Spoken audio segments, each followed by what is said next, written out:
A goal, Chris Billy, Huddersfield Town. The most famous goal of Chris Billy's life. Is this the moment for Lee Fowler? It is. Take your place in Division 2, Huddersfield Town. Ruby and Steve Simonson's boots now. He's missed. Steve Simonson clears the frame of the goal and collapses in a heap of tears. Huddersfield Town are promoted. Mustafa Schindler has a chance to write his name in Huddersfield Town legend. And he takes that chance!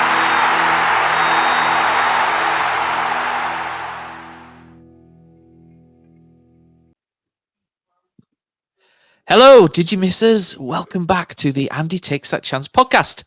And here, the show goes on as we're committing to the 2024-25 season, and we'll be bringing you weekly shows throughout the season. And did you miss him?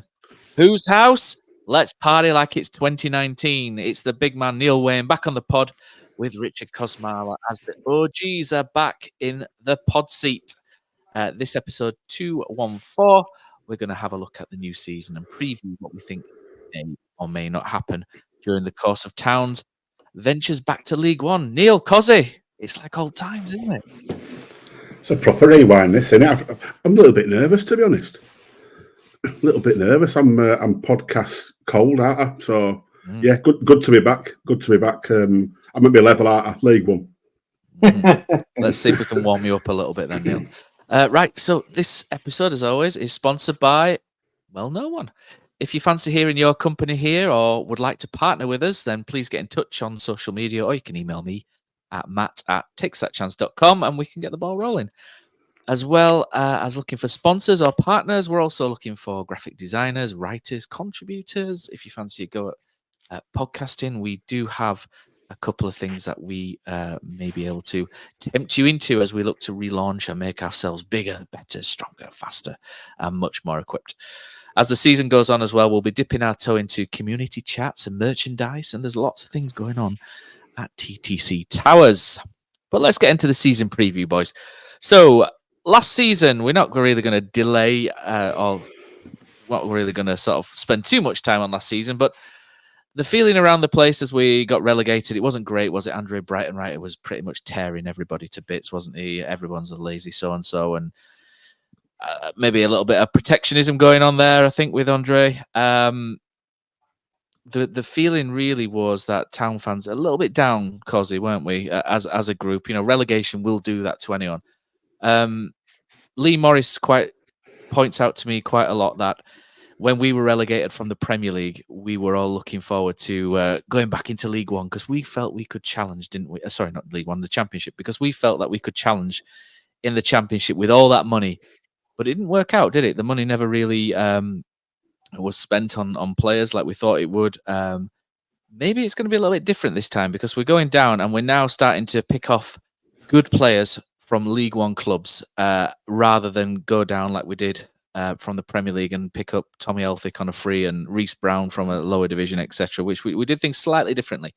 But Town have been trying to cheer us up a little bit, haven't they? We've got the stadium changes, for one thing, mate. Seem very interesting, don't they? It's one thing I mentioned to the HTSA or someone at the HTSA a little while ago was that I would like, on the back of the Kilner Bank, my idea was that I wanted a graphically illustrated timeline of Huddersfield Town's history on the back. I thought this would be a great idea. You start in 1908 and you have Fred Walker, you have then you move on to Albert Poudan and everyone else, and then into the 1920s team. And what you could do is you could create an animated history on the back of the wall, and then you have figures, sort of big figures on there, your Herbert Chapmans, etc. And then what you could do is you could induct people into a Hall of Fame at the award ceremony at the end of each year and things like that. But they've not quite gone for that. That idea was kind of crushed into a stamp, if you like, and put towards the back of the South Stand. But they've kind of taken this on now. So we're seeing all sorts of cool stuff, aren't we? Pete O'Toole's been involved, which, if you want a graphic designer involved with Huddersfield Town, Pete's the ideal man, isn't he? So we're seeing things around the stadium, Kosi. We've seen the Jonathan Hogg mural. You see the one on Canal Side. You're now starting to see little changes around the ground. How does that make you feel as a Town fan? Because we're going in, the seats from the Premier League, and things are now feeling a bit more like home, would you say? Yeah, I don't know how you feel if you're a Giants fan. I was there when Leeds played the other week, and there used to be a lot of anger, kind of from their end. So that obviously the thing you're seen at the back of the stand at the Kilman, that was covered up by a lot of Giants fans.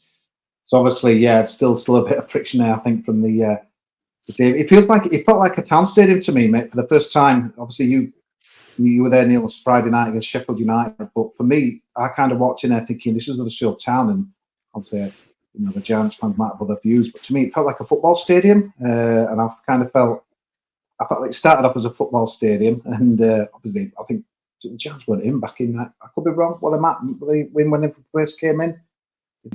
Were the Giants in there at that time? Yeah, they moved in with us. Yeah, it was a joint venture back in 94. Yeah, I don't know for them, but I mean, maybe it's the little things, because some of the seats back in them days were painted red and blue, and I think it's been a couple of seasons now. So, but it just felt like our stadium. But you know how it works, Matt, though. I mean, all this, stuff's all well and good, these little, murals and what have you and stuff. I really saw that. The dressing rooms is a big thing, isn't it? It looks really cool, to be honest with you, doesn't it? I think if you're the player or someone's coming in, walking into that, I'm thinking, wow, that looks pretty good. But I don't know if the away dressing room's got done out. You might be able to answer that. I hope not. I hope it's shit.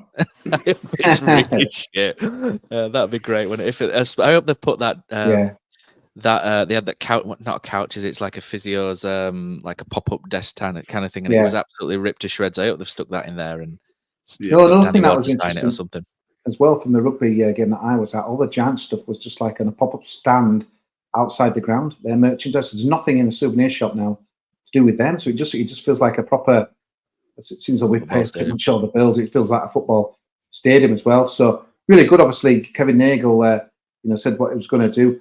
But I'll just be brutally honest with you, Matt. I can only be honest with you. I was telling my boss today and that. So, but I've got to snap out of it. But I'm still in a bit of a sulk. My view seems to be contrary to most other people who are really looking forward to the season and excited by it.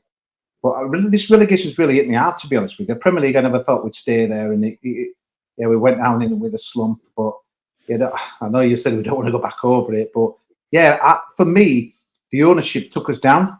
Brutal. I know Kevin Nagel might sit there thinking this guy's ungrateful. We went down under the ownership, Matt, so they've got it all to prove to me. So I don't get me wrong, it looks nice as a stadium and what have you, and one or two decent signings. We're opening up against Stevenage and Morecambe, our first two home games, mate. We're not opening up against Sheffield Wednesday or Leeds or something like that as well. So they've got a lot to get me back on side, mate. And I just think we need a really good start. And I know the league's not going to be won or lost in August, but I think it's so important, Matt, after 2 seasons of losing football from the start, a here we go again mentality. I think, honestly, mate, if we can win at Peterborough on Saturday, I honestly think we're off we go. I think it's as big as that. I think we really need to see something on Saturday, something exciting, and a win, even not playing great, would really make me think, wow, here we go. Because I just don't want to get losing to them for a lot of reasons. Obviously, with the grudge with those in Peterborough, I just think mentally, I know it's different manager, and we're getting different players in, and etc. But I just think the start is absolutely huge for us, and we've got some tough away games, haven't we? We've got Bolton within the first month and a bit, and let's look at the first 6 away. Yeah, the first 6 away games are all quite difficult, aren't they? We're against. I just think it's a mental thing for us, mate. 2 seasons of just pretty much losing from August from the start and being entrenched in that bottom 8. I just think we've got to get there, but we've got a chance, haven't we? We've got some fresh impetus, especially in the middle of the park as well. Some new full backs.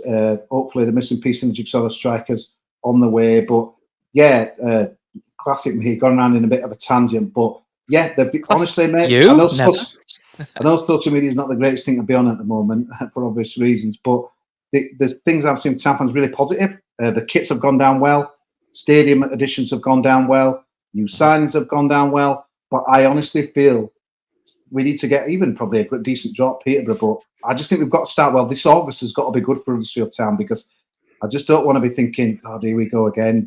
But everyone else I speak to, Matt, and you look at some of these previews, they're having us up, mate, even in the top 2, and I just think there's still a bit of work to do in the transfer market. So, been an interesting summer, mate. But Michael Duff, he doesn't stand for any shit, let's be honest. He doesn't seem like a manager to me. He's going to tell it how it is. He's going to put some noses out of joint in the fan base. I think of that as well. I'm not saying he's one or two, but yeah, I think he'll go well with the fans, mate. But I think it's important for a big start. All right, I'll get my lasso back out and just reel you in slightly for now. Right, okay. So, Neil, I mean, we were touching on stadium changes, and we'll brush on what Kosi said as well about the run as well at the start. And I think there is a good point in there that I think he stole off me at the end of last season, was Huddersfield Town are used to losing football matches over the last 5 years, despite the playoff campaign. I think we were in the worst 5 clubs in the 92 for losing the most games over the last 5 seasons. And that's despite finishing third one season and almost getting automatic promotion to the Premier League. So there is a loser mentality at the club. Kevin Nagel's made a big thing about getting a winning mentality at the club. And he's really come out with that from the start about instilling a winning mentality at the club. And the only way you can really do that is by winning games and then capitalizing on that momentum, isn't it? But I think there are things around which are important as well. I think the feel of being at home for football fans and feeling that they belong in a stadium, just the little 1%, like Dean Hoyle used to say, the little 1%, aren't they? You know, that fans feel quite happy when they're sat in the seat. They're going to make more noise. You know, they're going to buy more things. You know, things that are important to a football club. I mean, the ATT meeting as well, I think the last ATT meeting, they mentioned as well about a different fan zone. They're talking about an indoor. I don't really want to say where it's going to be, just in case it's not for ears or it's not supposed to be for ears, but they are working on an indoor one around the stadium as well. I can't remember if that was in the minutes, so I'm going to sort of gloss over that a little bit. But the things that are moving around, and I know all of these things don't replace good players on the pitch, and that's always important to remember. But there are fears as well. Neil, sorry. To be fair, we've not got many good players to replace, have we? So that squashes that one pretty quick. The biggest feeling I got, I went to a Sheffield United game on Friday night and thought we did okay, but looked nice to see a midfield, a little bit of balance in it. I thought the 2 wide lads looked useful. I think the biggest thing I took away from that was we got absolutely battered in second half and didn't lose. And when we came out, and I go with my mate Tom, and we were just saying on the way out that that's the game that last season would have lost 4-5 because we would have just crumbled. So that's a real positive. I think Duff is a good appointment. He feels like the right fit for where we are now. He talks a lot of sense. He don't get too up, he don't get too down. And it's actually been nice the last few friendlies to see us go behind and actually win. You know, so it's it's looked decent. It's looked decent. We're in danger of a football club breaking out if we're not too careful. And we've not really had that for a while, have we? So there's been so much despondency around the place. And it actually felt like a nice place to be again on Friday night. There was quite a lot of positivity about, and ultimately it comes down to results, doesn't it? So, you know, they can do whatever they want at stadium. Yeah, improvements, it looks a lot better, it feels a lot better, but ultimately it's about winning games of football. And if they do that, they'll get up crowd on side. Matt, just to come back there, I think the positive is started for me with the season card announcements. Obviously, a lot of debate. Are they going to put them up? I think they probably, if they're being honest, they wanted to put them up. And as soon as they did put them up, you know, the numbers actually surprised me. I didn't think, even though they were at the same price, we'd sell as many. So I just think from that moment in, obviously, I think Duff was appointed before the season cards, could be wrong, but everything else, pretty much the signings, you know, and positivity in the stadium. So I think that was a bit of a watershed moment. The negativity that went down, apart from me, who's still in a bit of a sulk. But since then, the season cards, everything, you know, everyone seems to be upbeat. I picked up. I don't know how many we've sold, but Rambo said other night that we'd actually sold more for this season than we did last season. I think it's over 14,000. It's around 14,000 plus. I think the last time they'd announced it, but they haven't mentioned it. But yeah, it's decent, isn't it? Yeah, I mean, if you're beating the championship figure, then obviously people are turning up expecting to see some football and to see some wins and goals. Goals, what were they like? Remember when we used to score goals? No so idea. we're but let's talk about Michael Duff then. He's the man who's been tasked with bringing success back to us. And this is a guy I wanted 12 months ago. I was all aboard the Duff train and the Duff man. I'm delighted that he's come in. He's not going to play, you know, a Barcelona free flowing style of football, but it will be very sort of energetic front foot, a high press, and, you know, get the ball forward early when it's possible to do so. And I think that fits in well with what Huddersfield Town fans like to see. There's a lot of Town fans like to see football, good football, but they also like to get it forward, you know, very quickly as well. And he's kind of combined the two. So I think it produces a style which might keep both sets quite happy. I mean, if we look at his one positive as well, I think when we went down, I think people were worried that people would lose jobs. You know, there'd be issues surrounding employment, and that's always a real concern, isn't it, in football when you go down, that people will lose their livelihoods, and that doesn't seem to be the case, which is great. And we've also continued to employ staff behind the scenes as well. I think if people watch the latest YouTube video, Ross Burberry's in. I think it's Ross Burberry's in there, who was head of performance at Derby, and it seems like he's potentially left them to come to us, which is fantastic. You know, they're a division above us next season, so for us to be able to get someone like him, who's previously worked at Rotherham, seems to be a bit of a coup as well. Martin Patterson, I'm not entirely sure what his situation was at Burton, but he was the manager, first team manager, and he's decided to become a number 2 again. So that again interesting. It shows that maybe we've got a little bit of pull at this level, that we can do things like that. Looking at his record as well, he started off at Cheltenham. He won League 2 and then after winning League 2 at Cheltenham, they had the highest ever finish in League 1 in their history. So Michael Duff's responsible for Cheltenham's highest ever Football League finish up until 2021. Last time I checked, the level they were at, and then he's gone to Barnsley, and then in 2023 they've got to the playoff final. He has tactically outdone Ian Evatt throughout that season, which is something that I picked up on at the time. That Ian Evatt struggled with Michael Duff teams and Michael Duff tactics, which hopefully could come into play next season. Now, I've said that Bolton are definitely going to beat us, but you know, the went past Bolton, who are a great side at this level, and then unfortunately lost to Darren Moore's Sheffield Wednesday, but probably only because they went down to 10 men quite early on in that game. If they hadn't, then who knows? Darren Moore, what a genius. Moore. Football Darren Moore, genius. shite army, yeah. But after that, he went to Swansea. I think Swansea, as soon as that happened, I just didn't get it. Swansea, they've grown up recently, the recent generation, with Brian Laudrup as manager, with Roberto Martinez, Brendan Rodgers, etc. And they expect a certain style of play, which Michael Duff was never going to be able to deliver. So it was always a really bad fit from the start, and there was always a little bit of head-to-head with the supporters and Michael Duff. And I think Michael Duff tried to do weren't comfortable for him and tried to play a certain way to appease supporters, and I just don't think it worked very well. So I'm quite happy to overlook that Swansea spell and go back to what he did at Barnsley and Cheltenham. And I think it's a really good appointment for Huddersfield Town. I mean, there's no guarantees, is there, that he'll come in and will swashbuckle to promotion. But I think bringing in Michael Duff, Neil, is probably as good an appointment as Huddersfield Town could have made at this stage. It's the best we could have got in this league. I think he's right up there at top of this division manager wise. I think that's the biggest question mark when you look at Birmingham. Obviously, they're spending obscene amounts of money for this level. You know, 1.5 million on a left back, etc. And they've got a manager who is a complete novice, as in being a leader. I think it's really odd at this level. And imagine the pressure he's under, because the expectation there is a lot bigger than our expectation this season.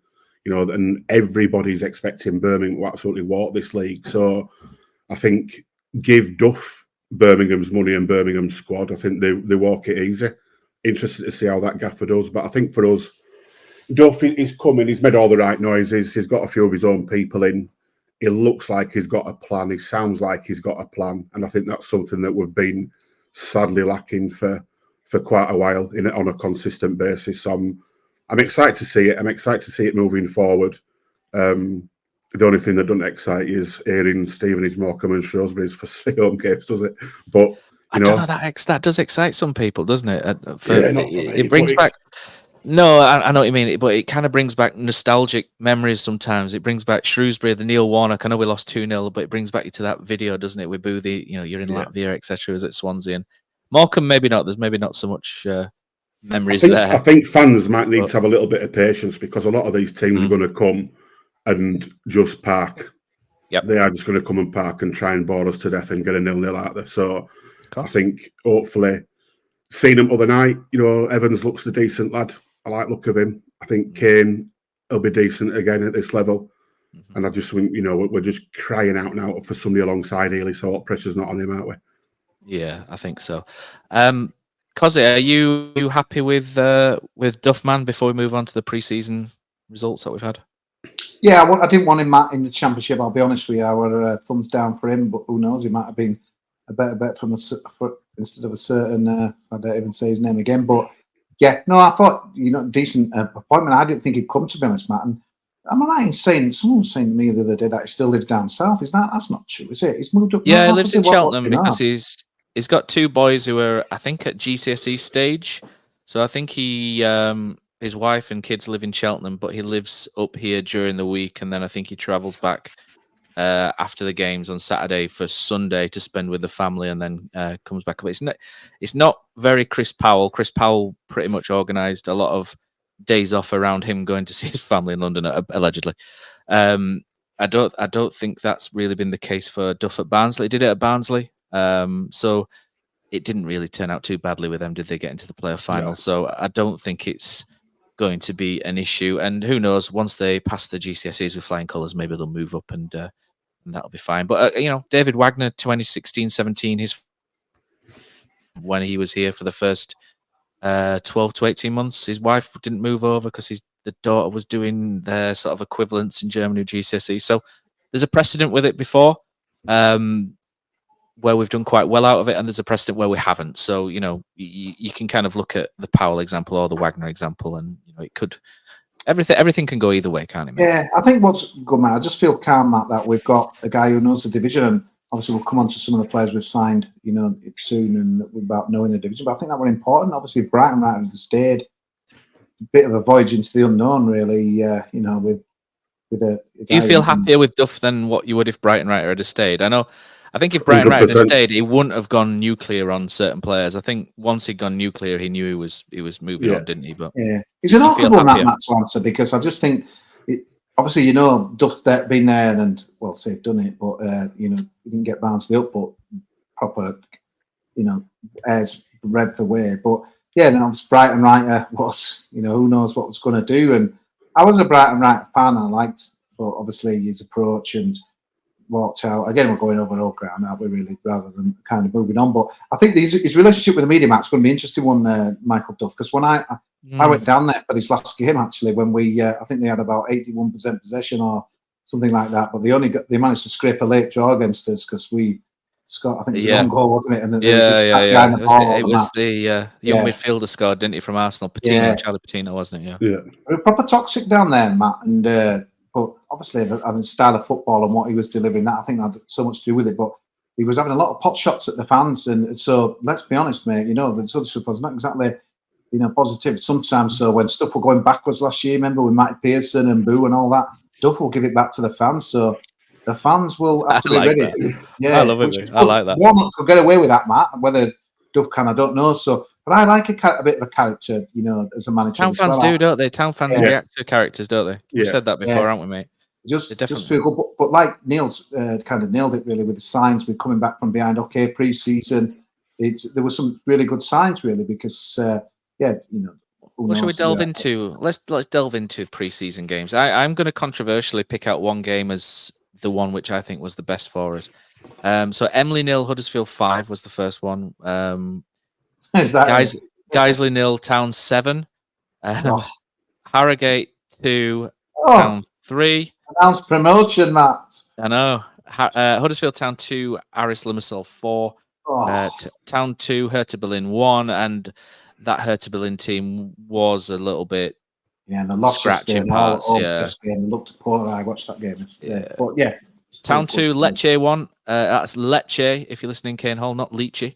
That I thought was a good performance and a really good result. That, and then Town 1, Sheffield United 1, and Town played really well, I thought, for 60 minutes against Sheffield United. And I did hear they've been doing a lot of double sessions in the week leading up to that, and they trained, I think, in the morning prior to that. And a lot of them had played against not the ones who played against Sheffield United, but some of the fringe ones have played against Middlesbrough during the day, and they'd beaten Middlesbrough's B team as well.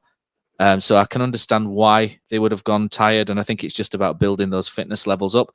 But for me, the game I want to pick out has been really key was the Aris Limassol game. Yeah. And the reason why I want to pick this out is because we got absolutely battered, really. But it was really useful, I thought, because there were a number of different things highlighted in that game which really exposed us. The crossfield ball at the minute during pre-season is murdering us. So if somebody switches it very quickly, because we press quite high, which means the wing backs come up. But if we switch it from the right, if the opposition switch it from the right to the left or left to the right very quickly, we really struggle. And Limassol scored a couple of goals. You'll probably remember Tom Lees struggling to keep up with one of them for one of the goals. And to be fair to Tom Lees, he's only just come back from a bad knee injury, so he's done really well to actually make it that far. But I thought, listening to Duff after that, and he did the interview with Stephen Chicken as well, which was really good. And then I thought that game really sort of exposed were. And I thought Duff tweaked a couple of things, especially with the back three. And then against Hertha Berlin, Lecce, and Sheffield United, we've looked a lot better, a lot more solid to some of those flaws. And I just felt that game, that hammering was really useful. And I know Limassol were a couple of weeks ahead of us as well in terms of fitness, because they started pre-season earlier than us. They played in the Europa League last year, so there were no poor side by any stretch. They were full of pace as well. But I just thought that game for me was really useful. And I know afterwards people are like, oh, God, we've just shipped 4 to a team from Cyprus. This team from Cyprus aren't bad. And I know Kosi's a fan of the manager there as well, aren't you, at Limassol? But I just felt that was a really useful one, Neil.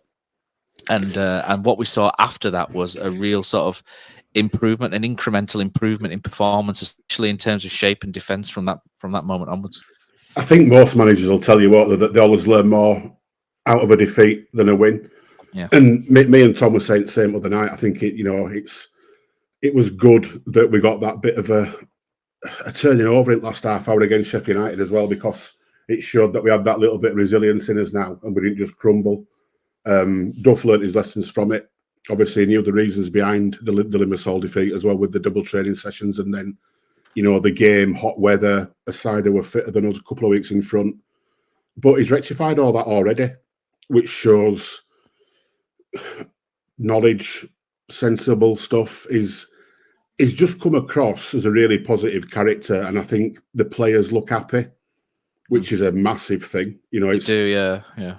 And that's been probably stand out for me in seeing them. I think they've done the rafting and all that kind of stuff to sort of bring them together. I'll just ask you a question quickly, but did you think what they were doing there just felt little, not exactly like it, but little shades of when Wagner took them to Sweden? Yeah. Did you get the little 100%. 100%. It mirrored quite a lot of that in how they were going about things, and if it's worked once, let's try it again.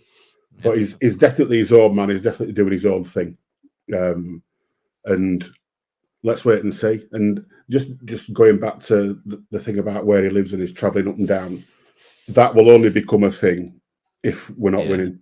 If we're winning, nobody will give a shit where he lives. Yeah, exactly. You can live in Leeds for a week.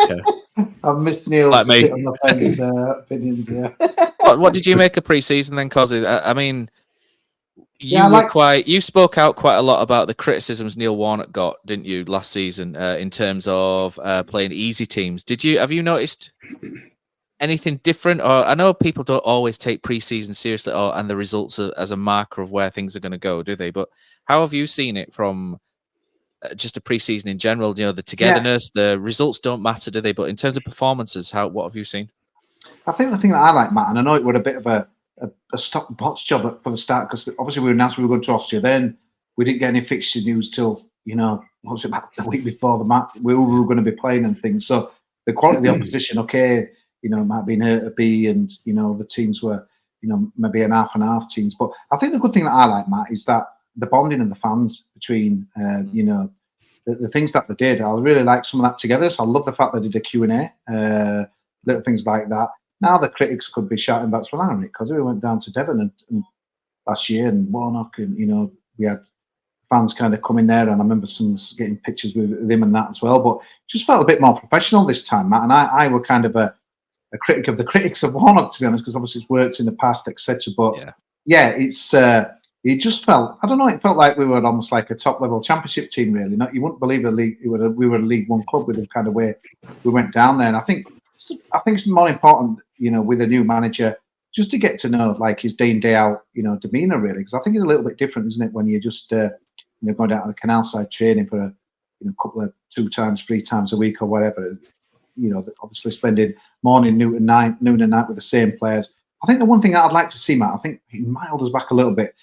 There's still business for us to do, certainly going out and certainly going in. And I think this is just modern day football. It's a bit frustrating for me because it's just like you're having to wait for, people to get. I mean, obviously we've got Thomas out, but I'll be amazed if Nichols is still between the sticks. But although it's Saturday's not far away, so who knows? But yeah, so it almost feels like the integration kind of thing. It'd be nice in an ideal world that, again, you always go back to the Wagner, the promotion season, because for obvious reasons. It's a blueprint, isn't it? Yeah. Yeah, but when we've got everyone in, I mean, maybe that was just a lucky season because many teams hardly ever do that now. I think everyone's in the same boat. Well, we did it with Carlos, the playoff season with Carlos Corberan. Yeah. They all got them all in early there as well, didn't they?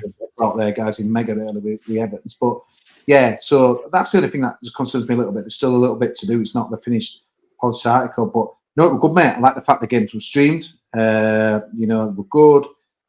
And yeah, I think the big thing coming from behind was wins were big, not even obviously results, don't matter, blah blah blah. But I think it did really, just like from a psychological point of view, to know that we can go behind and to win. I know it's just mentally though massive for us because we've been relegated and we've just had years of losing football. Pretty much, Neil. Let's be fair.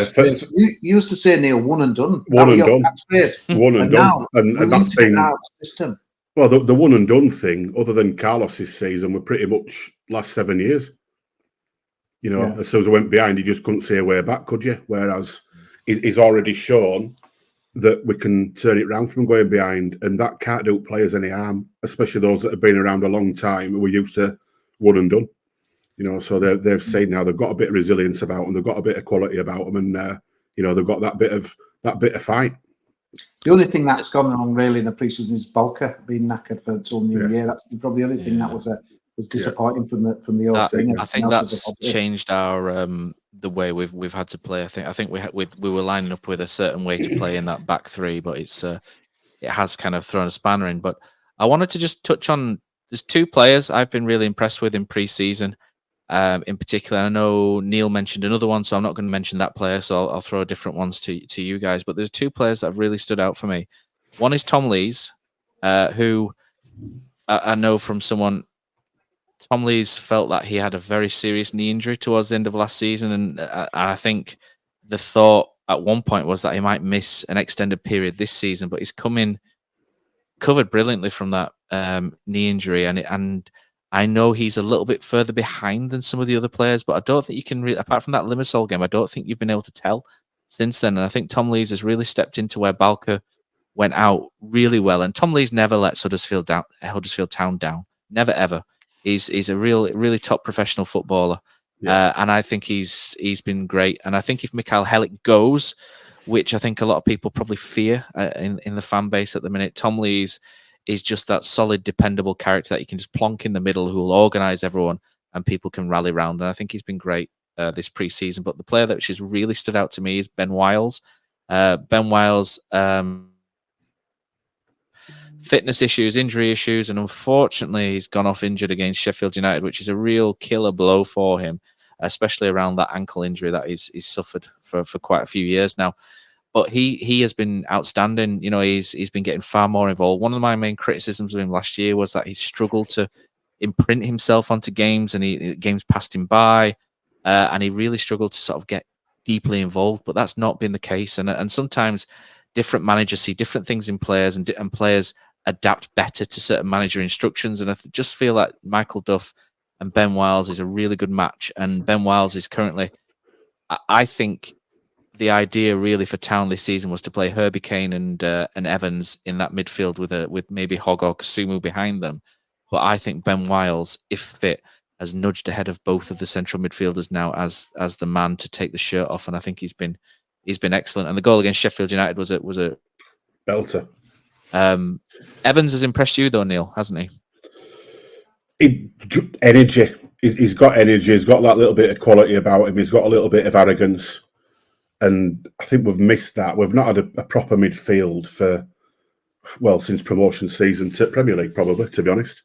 I think we've been so badly lacking. The recruitment in that area has been awful. I think whilst he was, I'm going to be kind, he was dreadful last season. That's as kind as I can get on it. But the guy who brought him in left pretty much straight away. There was all the disharmony behind the scenes. We were very much mismanaged. The dressing room were a shambles.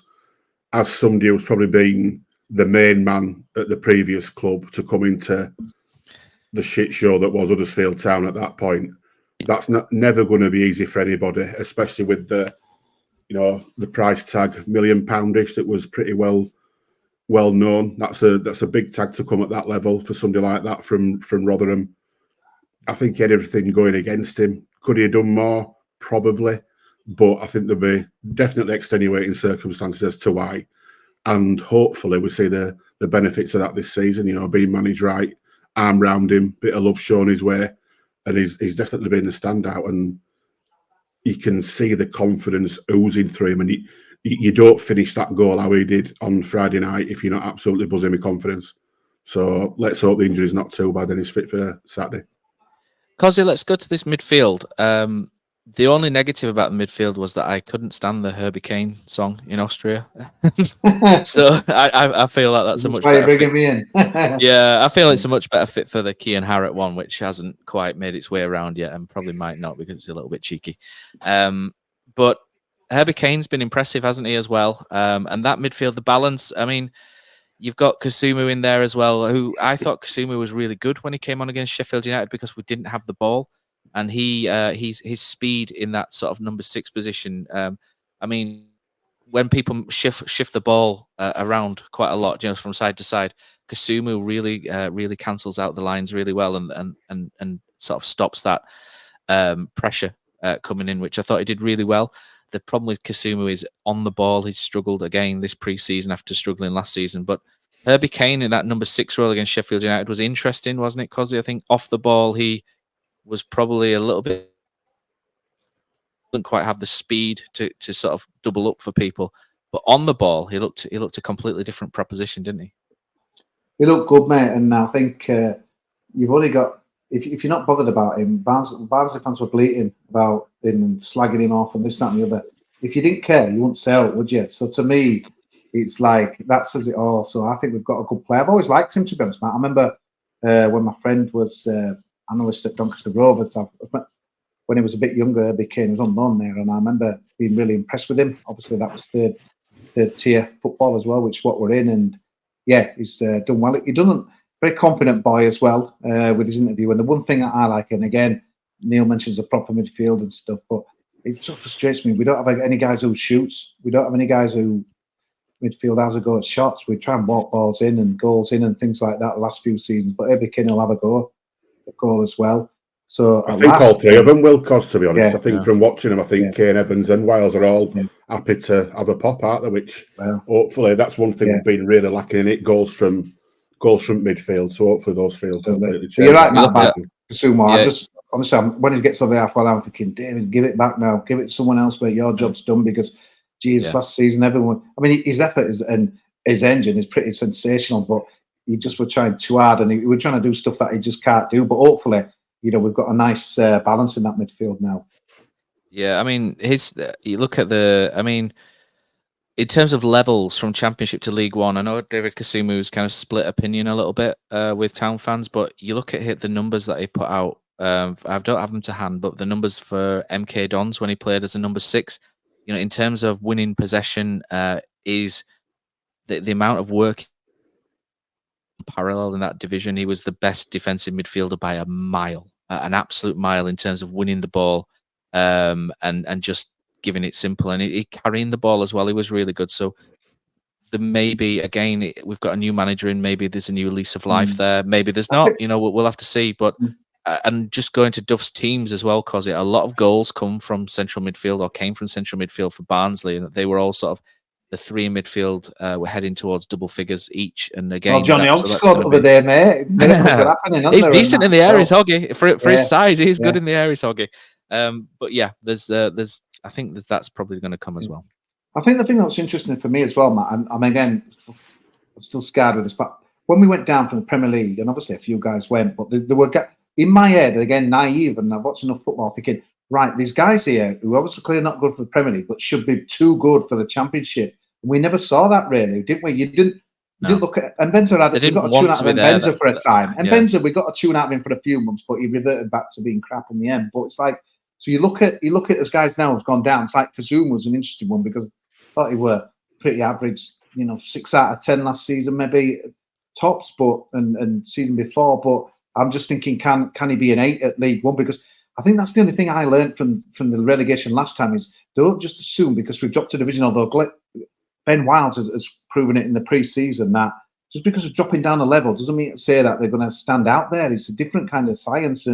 But obviously if Wiles is, Wiles up. These players have stood out before though as well in League One. That's why Wiles is as bad as what he showed last season. But yeah, because you're a big fan of his brother though, aren't you, Cosi? Ben Wiles. Yeah, Scarborough. He's back there this season. I think they'll do well. But yeah, I thought they got the better Wiles to be honest last season. But yeah, an interesting Hogg.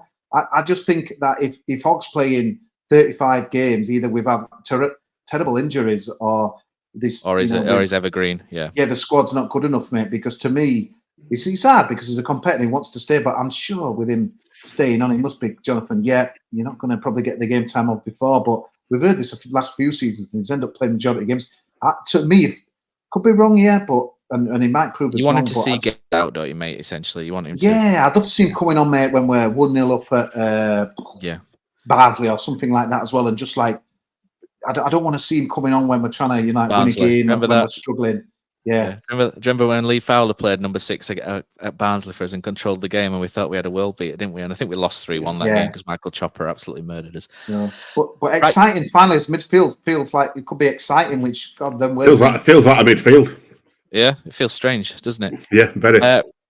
Boys, thank you very much. I think that's as far as we go for this section of the preview. We're going to be back quite shortly with Tom Bradshaw talking about the kits, and we'll analyse the town kits. Just something a little bit light for the next section. Boys, we'll see you both through the course of the season. Neil, great to have you back. Kosi, thanks for having me. As always, the agenda wrecker. And we'll be back with the next part quite soon. Cheers, guys. Cheers, guys.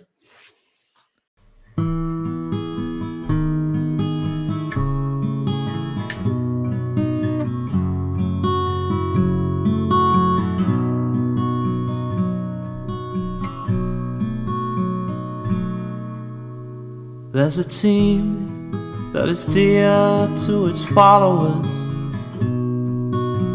The colours are bright blue and white. They're a team of renown, and they're the pride of the town. And the game of football is their delight.